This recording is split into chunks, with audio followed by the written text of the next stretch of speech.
नमस्कार, आप देख रहे हैं अपना बिहार और मैं हूं आपके साथ विभा उपाध्याय। बुलेटिन की शुरुआत इस वक्त बड़ी खबर के साथ। खबर दानापुर से आ रही है, जहां दो पक्षों के बीच हिंसक झड़प देखने को मिली है। रविवार की रात हुई ये झड़प, जिसमें शाहपुर के तुरहा टोली मोड़ के पास पत्थरबाजी में 6 लोग घायल हो गए और पत्थरबाजी का वीडियो इस वक्त सोशल मीडिया पर तेजी से वायरल होता हुआ पुलिस मामले की हालांकि तहकीकात में जुट गई है। रविवार की रात की यह घटना, तस्वीरें आपके टीवी स्क्रीन पर, जहां शाहपुर के तुरहा टोली में 6 लोग घायल बताए जा रहे हैं इस पूरे पत्थरबाजी के दौरान, और इस पत्थरबाजी का ये वीडियो इस वक्त वायरल होता हुआ।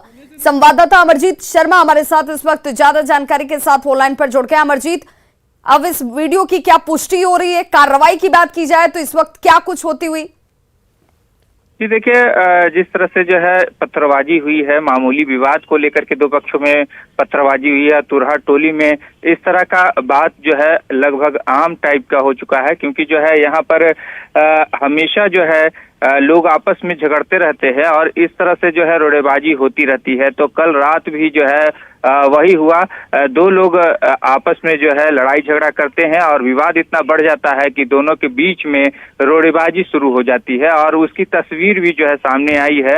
हालांकि जो है किसी ने पुष्टि नहीं किया है। थाना को भी लगाने के, शाहपुर थाना को भी जो है फोन लगाया, लेकिन उनका फोन जो है लग नहीं रहा है, क्योंकि जो है टावर शायद नहीं मिल पा रहा है जिस तरह से, तो उनसे बात नहीं हो पाई है। लेकिन जो वीडियो पुष्टि हो रहा है वो तुरहा टोली का ही हो रहा है, लेकिन जो विवाद करने वाले हैं उनका नाम अभी तक सामने नहीं आया है। जब तक पुलिस से बात नहीं हो जाती तब तक जो है सामने 6 लोगों के घायल होने की बात आ रही है।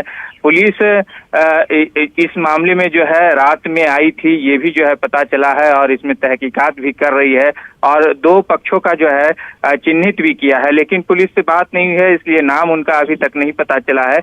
लेकिन जो विवाद हुआ है उसमें दोनों पक्ष में रोड़ेबाजी भी हुई है। जी चलिए, बहुत बहुत शुक्रिया अमरजीत इस तमाम जानकारी के लिए आपका। मुख्यमंत्री नीतीश कुमार अक्सर कहते हैं कि सरकार के प्रयास से बिहार की लड़कियों और महिलाओं में जागरूकता आई है।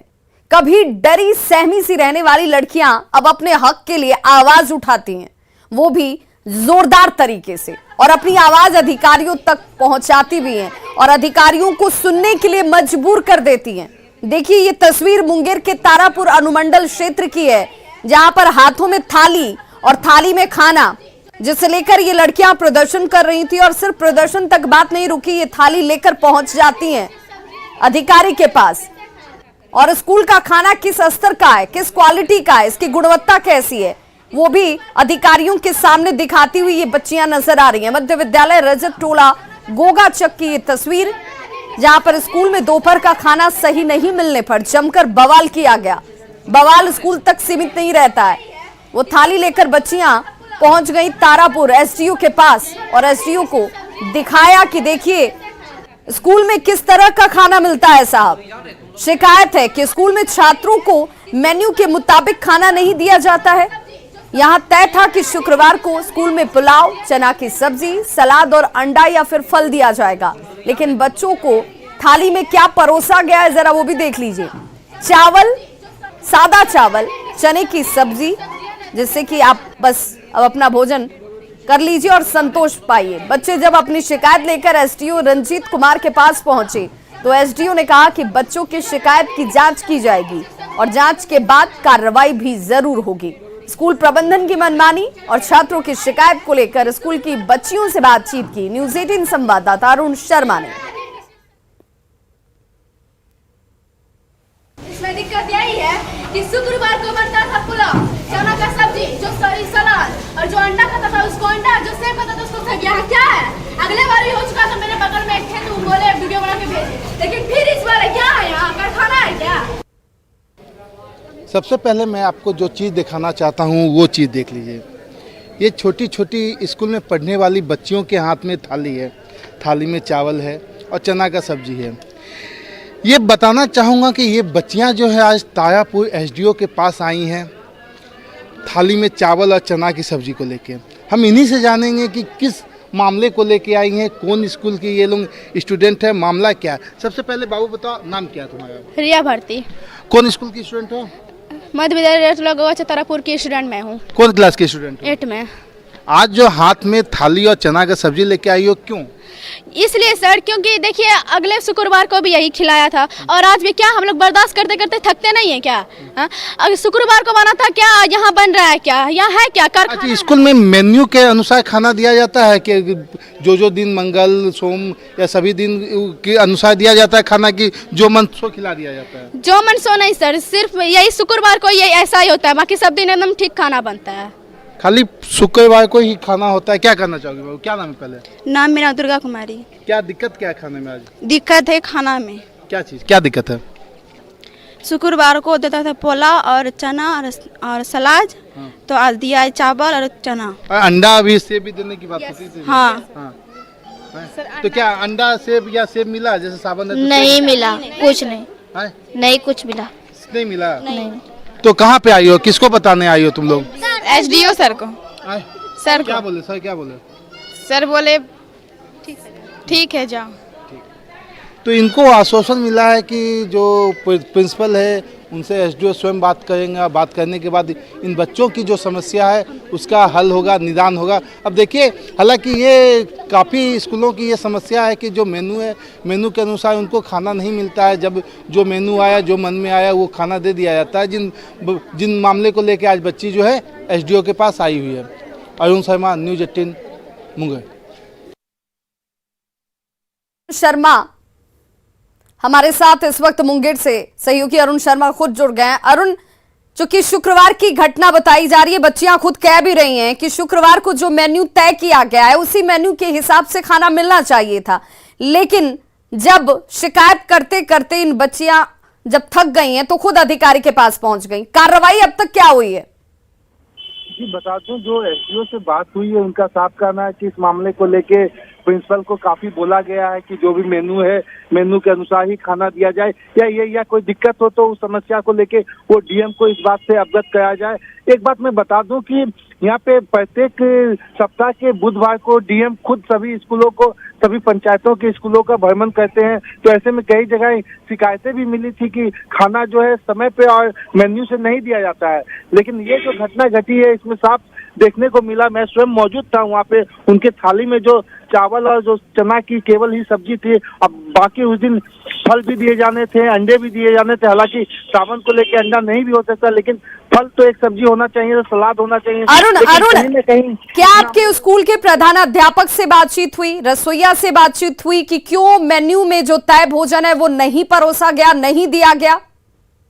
हालांकि प्रिंसिपल का कहना था कि जो उनके पास आवंटन है, आवंटन में कमी हो जाने की वजह से, पैसों की राशि की कमी हो जाने की वजह से इस ढंग का खाना दिया जाता है। तो लेकिन अगर उनके पास कमी है तो इस बात की अवगत वो लोग डीओ को नहीं किया, और जो जैसा मन है वैसा उन्होंने खाना खिला दिया था। जी, लेकिन अरुण, बच्चियां तो कह रही हैं कि ये सिर्फ शुक्रवार के भोजन में ही इस तरह की परेशानी आती है और ये एक शुक्रवार की घटना नहीं है, हर शुक्रवार को यही तस्वीर होती है। मेन्यू के हिसाब से खाना शुक्रवार को नहीं दिया जाता है।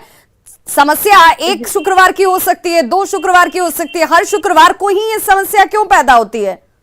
देखिए, मेनू में जो फ्राइडे की जो शुक्रवार की बात है उस दिन अंडा और सेब एक अलग से दिया जाता है, उसके अतिरिक्त सलाद भी दिया जाता है। तो ये 3 चीज जो है उस दिन नहीं था। पुलाव दिया जाता है जिसको लाने में पैसे लगते हैं। हालांकि जो अन्य दिन में जो है, अन्य दिन खिचड़ी है, उसके अलावा सब्जी है, तो वो दे दिया जाता है। इन दिन जो है वो ज्यादा पैसे लगते हैं, जिस वजह से कहीं ना कहीं हो सकता है उनके पास आवंटन की कमी होगी। एसडीओ के पास ये बच्चियां जब गई हैं, जो तस्वीरें भी हम अपने दर्शकों को दिखा रहे हैं, ये बच्चियां शुक्रवार को जाकर शिकायत करती हैं, तस्वीरें उनके सामने भी क्या हालात हैं दिखती हैं।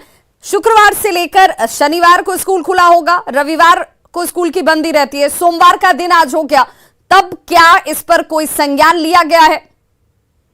जी, मैं बता दूं कि इसको लेके स्थानीय लोग जो भी है उन्होंने भी शिकायत की है। शिकायत को लेके ये मामला शायद डीएम तक भी गया हुआ है, जैसा कि जानकारी में आया हुआ है कि मामला शायद यहाँ के डीएम तक भी गया हुआ है। तो कहीं ना कहीं इस मामले को लेकर अब जांच भी बैठेगी, उसके बाद की कार्रवाई क्या होती है ये तो देखने वाली बात होगी। चलिए, बहुत बहुत शुक्रिया अरुण इस तमाम जानकारी के लिए आपका। और इस वक्त बड़ी खबर गोपालगंज से आ रही है, जहां करोड़ों की शराब पर बुलडोजर चलाया गया है। जिला प्रशासन ने हजारों लीटर जब्त शराब को नष्ट किया।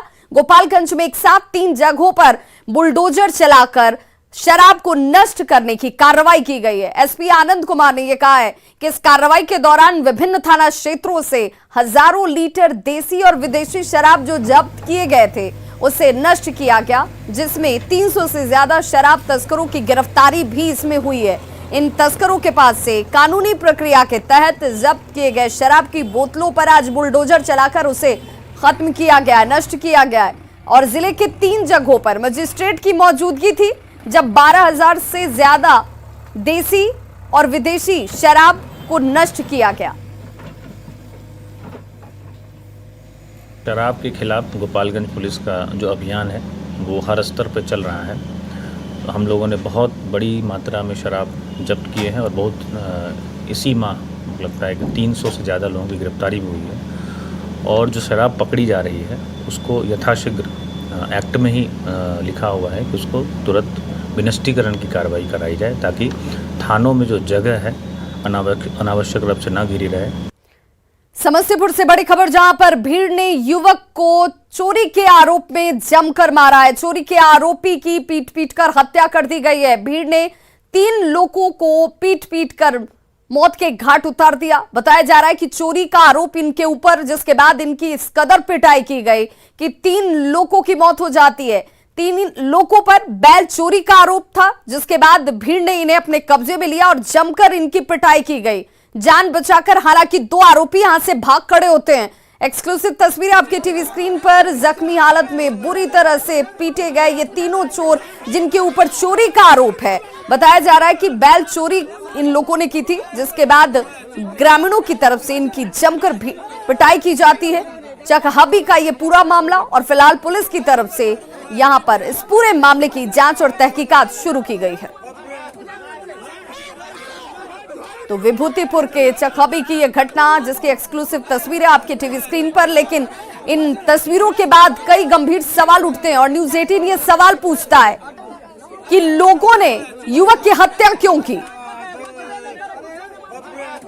क्योंकि भीड़ ने इस शख्स को इतना पीटा है, इस कदर पीटा है कि इसकी मौत हो जाती है। लोगों को जान लेने का अधिकार और हक किसने दिया है? आरोपियों को पुलिस को क्यों नहीं सौंपा गया? और क्या दोषियों के खिलाफ कार्रवाई होगी, और होगी तो कब होगी? इन तीनों युवकों की मौत के लिए जिम्मेदार जो गुनहगार हैं वो गिरफ्त में कब होंगे, यह सवाल उठता है।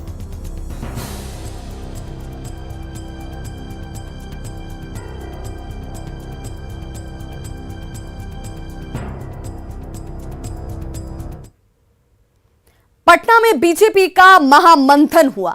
महामंथन से जो अमृत निकला वो अमृत है हम साथ साथ हैं, यानी नीतीश के साथ ही बीजेपी आगामी चुनाव लड़ेगी, यानी एनडीए साथ और विपक्ष साफ।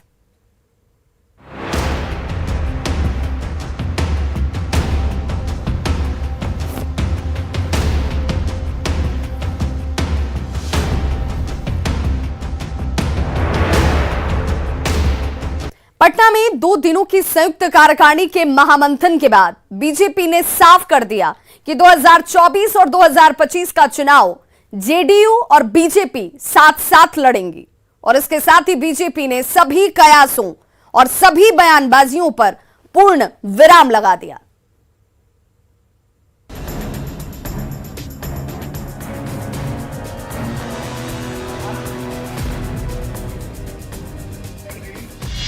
बिहार में क्लियर है एनडीए का नजरिया। जेडीयू के साथ चुनाव लड़ेगी बीजेपी। 2024-25 का चुनाव साथ लड़ेंगे दोनों दल। हम सब एक साथ हैं, परस्पर प्रेम है।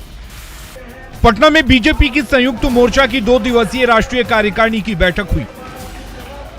12 साल बाद बिहार की राजधानी पटना में हुए इतने बड़े कार्यक्रम को लेकर तमाम तरह की कयासबाजी की गई। किसी ने कहा कि बीजेपी एकला चलो की राह पकड़ने वाली है, तो विपक्ष ने 200 विधानसभा क्षेत्र में तैयारी को मुद्दा बनाकर बीजेपी और जेडीयू में झगड़ा लगाने की कोशिश की। लेकिन बैठक के बाद बीजेपी ने यह साफ कर दिया कि एनडीए इंटैक्ट है, यानी 2024 का लोकसभा चुनाव और 2025 का बिहार विधानसभा चुनाव बीजेपी अपने सहयोगी जेडीयू के साथ ही मिलकर लड़ेगी। हम सब एक साथ हैं, परस्पर प्रेम है, एक ही साथ चुनाव लड़ेंगे, यह स्पष्ट होना चाहिए। 24 और 25 दोनों में 2024 का भी 2025 का भी। बीजेपी की बड़ी बैठक और 200 सीटों पर तैयारी के मुद्दे पर जेडीयू के राष्ट्रीय अध्यक्ष ललन सिंह भी साफ कर चुके हैं कि हर एक पार्टी को तैयारी का हक है, जो बीजेपी भी कर रही है। कोई भी गठबंधन बिना नेतृत्व नहीं चलता। नीति, नेतृत्व, नेता, ये गठबंधन की खूबसूरती है। बीजेपी ने बैठक के बाद स्थितियों को पूरी तरह से साफ कर दिया है, यानी बीजेपी जेडीयू साथ साथ हैं और साथ साथ ही अगले चुनाव में भी उतरेंगे। न्यूज़ 18 के लिए पटना से शैलेंद्र की रिपोर्ट। केंद्रीय मंत्री गिरिराज सिंह ने कहा है कि सिर्फ 2024 और 2025 में ही नहीं, बल्कि आगे भी जेडीयू और बीजेपी साथ मिलकर ही चुनाव लड़ते रहेंगे। चुनाव लड़ने में भी कुछ हुआ है कि 24-25 लड़ेंगे? हम सब दिन साथ लड़ेंगे। अब जब 24 से 25 हम सब दिन साथ लड़ेंगे। जेडीयू के साथ चुनाव लड़ने में भी कुछ हुआ है कि 24-25 लड़ेंगे? हम सब दिन साथ लड़ेंगे। अब जब 24 से 25 हम सब दिन साथ लड़ेंगे। तो बीजेपी की नई रणनीति बिहार में विपक्ष को साफ करने की है। इसके लिए नीतीश का साथ जरूरी है। पुराने रिश्ते और नए जोश पर क्या कहना है बिहार के सियासी दलों का, सुनते हैं। आने वाला लोकसभा का चुनाव 2024 का और 2025 का नीतीश कुमार के ही नेतृत्व में होगा। यह हमारे गृह मंत्री अमित शाह जी ने ही इस बात को इंगित कर दिया है। जो लोग इस पर सवाल उठा रहे हैं, उनके सवालों पर विराम लग गया है। हमारा गठबंधन अटूट है और बिहार के अंदर में एनडीए पूरी तरह से एकजुटता के साथ चुनाव लड़ेगी। कि राष्ट्रीय विमर्श में अगर राष्ट्रीय नेतृत्व तय करना है तो क्षेत्रीय पार्टियां और उनके साथ समन्वय एक बेहतरीन तरीका रहा है। तो स्वाभाविक रूप से चाहे वह 2024 का लोकसभा चुनाव हो या 2025 का बिहार का विधानसभा चुनाव हो, नेता, नीति और कौन होगा नेतृत्वकर्ता, यह जनता के सामने साफ किया जाना आवश्यक। बिहार भाजपा जेडीयू में कुछ भी ठीक ठाक नहीं है, ये एक बार और प्रमाणित हो गया। जिस तरह से अमित शाह जी और जेपी नड्डा जी पटना आके यह बोल गए कि बिहार के सभी 243 सीटों पर बीजेपी चुनाव लड़ेगी, जदयू के भी राष्ट्रीय अध्यक्ष इसी तरह का बयान दे रहे हैं कि जदयू सभी सीटों पर लड़ेगी। बीजेपी के नेता ने तो यहाँ तक कहा कि हम ज़्यादा सीट पर जीतेंगे। तो जब ज़्यादा सीट पर लड़ेंगे और सभी विधानसभा की सीटों पर दोनों पार्टियां लड़ेंगी, तो फिर इन बातों के दावा का क्या महत्व है कि 2024 हमारा ये परिणाम होगा, 2025 हमारा ये परिणाम होगा। माननीय गृह मंत्री आदरणीय श्री अमित शाह जी ने कहा कि जेडीयू के साथ 2024 और 2025 का चुनाव बीजेपी लड़ेगी। एक और गठबंधन में चुनाव लड़ने की बात कर रहे हैं, दूसरी ओर बीजेपी क्षेत्रीय पार्टियों को समाप्त करने की बात कर रही है। अब लगातार बीजेपी के नेताओं को ये क्यों कहना पड़ रहा है कि जेडीयू के साथ हमारा गठबंधन रहेगा? इसका मतलब है कहीं न कहीं आदरणीय नीतीश कुमार जी आहत हैं बीजेपी के आचरण से।